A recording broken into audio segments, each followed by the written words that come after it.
This is Hidden Killers with Tony Brueski. Here now, Tony Brueski.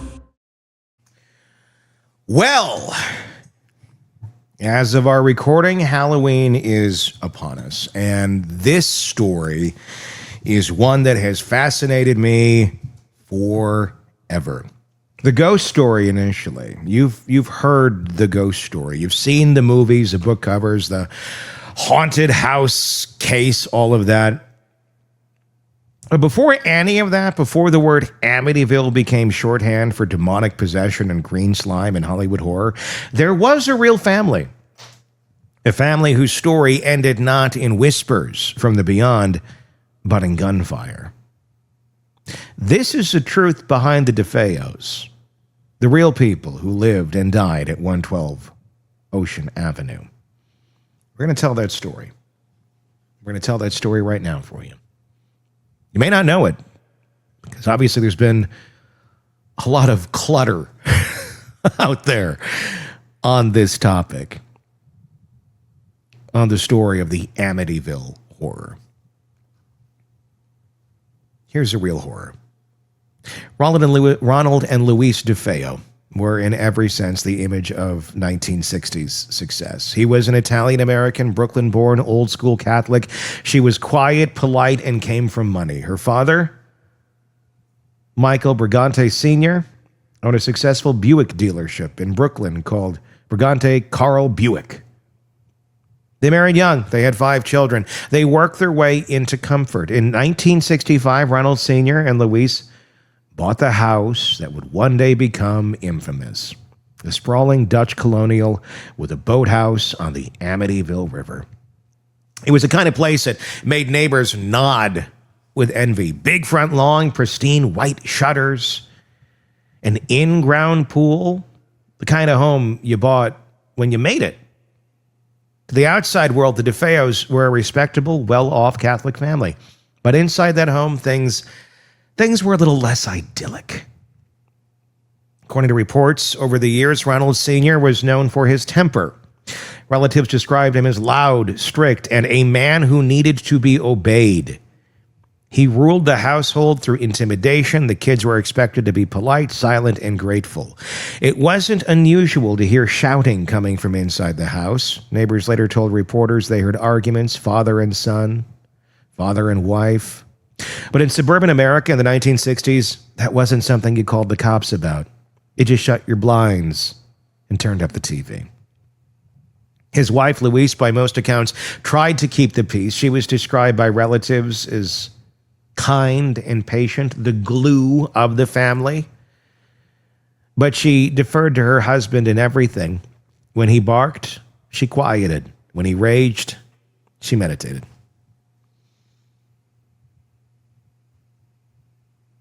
They had 5 children. Ronald Jr., nicknamed Butch, Dawn, Allison, Mark, and John Matthew. 5 kids, a boat, a new car every couple of years. From the outside, it looked like the American dream. Inside, it was pressure. Perfection had a price. Ronald Butch DeFeo Jr. was born on September 26, 1951, the firstborn son. And for a while, the pride of the family. His father doted on him as a baby, but as he got older, that pride turned to scrutiny. Butch wasn't a straight-A student, the football captain, or the easygoing heir his father wanted. He was moody, temperamental, and angry. By elementary school, teachers reported behavioral issues. He was quick to lash out, easily frustrated, sometimes violent. Taking after dad, are we? But we don't look at it that way back then. By his teens, he was overweight, insecure, and isolated, mocked by classmates for being weird and angry. At home, things were worse. The shouting matches between father and son became a near-daily event. Family friends said they'd see Butch leave the house shaking with rage. One friend recalled him saying, "If he hits me again, I'll kill him." It wasn't a confession. It was a warning that nobody took seriously.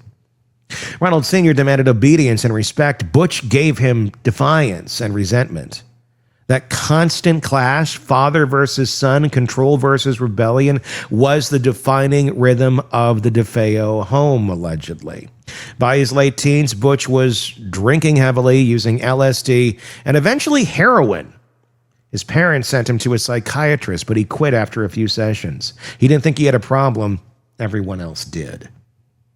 Despite everything, his father kept him close, giving him a well-paying job at the family's Buick dealership. It was mostly symbolic. Butch rarely showed up, but when he did, he'd get into arguments with employees and then disappear for hours. He had a steady paycheck for no work, a setup that only deepened his sense of entitlement and failure. By 1974, Butch was 23, still living at home, using drugs daily and falling deeper into delusion. He owned multiple guns, including a .35 caliber Marlin rifle he used for hunting. And every person in that house, his parents, his siblings, has become, in his mind, part of the problem. The tension inside 112 Ocean Avenue had reached its limits by the fall of 1974. A few weeks before the murders, a strange event took place. Butch and a coworker claimed they were robbed while transporting nearly $20,000 in cash from the Buick dealership to the bank. Police found inconsistencies in his story, and Ronald Sr. publicly accused his son of staging the robbery.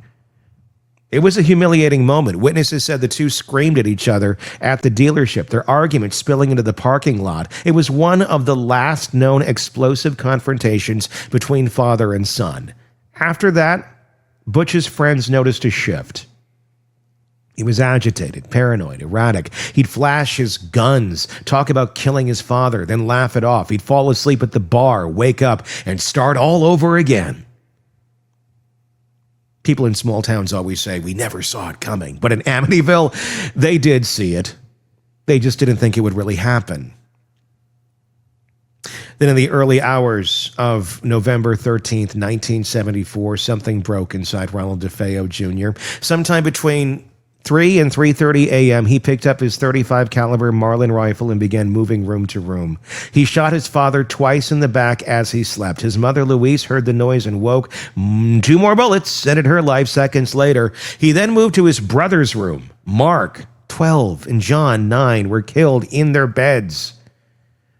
Then to his sisters, Allison, 13, and Dawn, 18. Both were shot once in the head. Every victim was found lying face down in bed. None had defensive wounds. Toxology reports later found no drugs or sedatives in their systems. The question of why none of them woke up remains one of the lingering mysteries of this case to this day.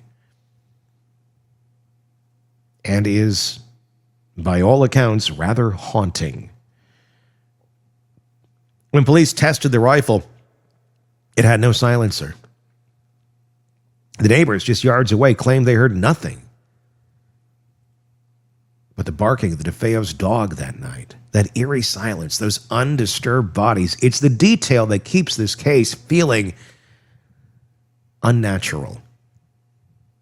But the reality was coldly human. Butch DeFeo methodically executed his entire family, showered, changed clothes, and went to work at the dealership the next morning as if nothing happened. At 6:30 that evening, Butch walked into Henry's Bar, a local hangout, and declared, "You got to help me. I think my mother and father have been shot." A group of patrons followed him back to 112 Ocean Avenue. They entered through an unlocked door and found a scene straight out of a nightmare. The entire DeFeo family murdered in their beds. Butch collapsed on the lawn, sobbing. He told police he believed the killings were a mob hit, that a local loan shark named Louis Finelli had done it. Detectives weren't buying it. There were no signs of forced entry, no ransacked rooms, no missing valuables, and when they found unspent rifle shells in Butch's room, the story began to crumble. Within hours, he confessed. He said, "Once I started, I just couldn't stop. It went so fast." When asked why he did it, he said, "The voices made me do it." The trial of Ronald DeFeo Jr. began on October of 1975, almost exactly 1 year after the murders. His defense attorney, William Weber, argued insanity. He claimed his client heard voices commanding him to kill, that he was possessed, delusional, not responsible for his actions. The prosecution countered that He knew exactly what he was doing, that the murders were planned, methodical, and deliberate. Psychiatrists for the defense diagnosed him with paranoid schizophrenia. The state's experts disagreed, labeling him antisocial and narcissistic, but sane. The jury took less than a day to decide, and on November 21st, 1975, Ronald DeFeo Jr. was convicted of 6 counts of second-degree murder and sentenced to 6 consecutive life terms, 25 years to life for each. He would spend the rest of his life behind bars, giving dozens of interviews over the years, each one contradicting the last. In some, he said his sister Dawn helped, and that he killed her in self-defense. In others, he claimed his mother killed the children, and he killed her. Later, he said he was framed. In truth, if there ever was one, remained buried with his family. When you strip away the supernatural noise, what's left in the Amityville case is the anatomy of implosion. A house built on control, a father who equated fear with order, and a son who internalized humiliation until it became rage. A mother who tried to keep peace in a war zone, and a community that saw cracks forming, but chose to believe the picture-perfect postcard instead. Ronald Jr. grew up in a house where love and approval were conditional, based on performance, compliance, and pride. When he failed to meet that standard, he replaced acceptance with dominance. That's a psychology that often brews beneath familicide. The belief that the only way to regain control is to destroy everything you can't control. It wasn't demons. It wasn't the house whispering. It was a slow erosion of identity inside a family too proud to admit it was broken. For the people of Amityville, the shock was seismic. Families that had once waved to the DeFeos at church or watched their kids play in the yard now locked their doors and pulled their children closer. The house sat empty for months, unsellable, its blood-soaked reputation spreading faster than the truth. Eventually, it was renovated, its address changed to shake the association, but the stain remained. And that's where most people stop caring about the DeFeos, when the story pivots to hauntings and headlines. But if you look at the crime without the horror filter, it becomes something much more familiar and much more frightening. It's a story about control, about silence, about what happens when a family stops being a family and becomes a pressure chamber. Ronald DeFeo Jr. spent more than 45 years in prison. He married 3 times while incarcerated, filed numerous appeals, all denied, and never settled on a single version of events. In 2021, he died in custody at the age of 69. The cause of death was not publicly released. He left behind no confession that satisfied anyone and no final truth, just more questions. Why did he do it? Was it hate, fear, revenge? Or was it simply a man who'd lost every piece of himself long before that night and decided to take the rest of his family with him?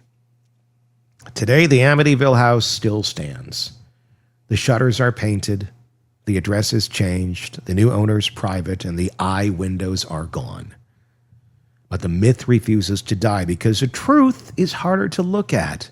It's easier to believe the house is cursed and to accept that a family can collapse under its own weight. The DeFeos weren't cursed, they were human. And they were trapped in a system of silence, pride, and generational pressure that turned love into obligation and fear into control. That's the real horror of Amityville. Not ghosts, not demons. A father who demanded obedience, a son who couldn't live up to it, a family who mistook fear for love and paid the price in blood. When we look back at the DeFeo murders, we shouldn't be asking what haunted the house. We should be asking what haunted the people inside it. Because the truth isn't cinematic, it's quiet and human and absolutely terrifying. There are no bumps in the night, just years of unspoken resentment, quiet rage, and emotional decay. And sometimes it's all it takes to turn a home into hell. Give me your thoughts in the comments section on YouTube. If you're not already there, search Hidden Killers with Tony Brueski. You'll find us. Make that same search wherever you get podcasts so you don't miss any of our coverage of the many current cases that we follow. I thought I'd throw this one in for good measure for Halloween. It's a fascinating case, without a doubt. Until next time, I'm Tony Brueski. We'll talk again real soon. Want more on this case and others? Then press subscribe now and don't miss a moment of true crime coverage from Tony Brueski and the Hidden Killers podcast.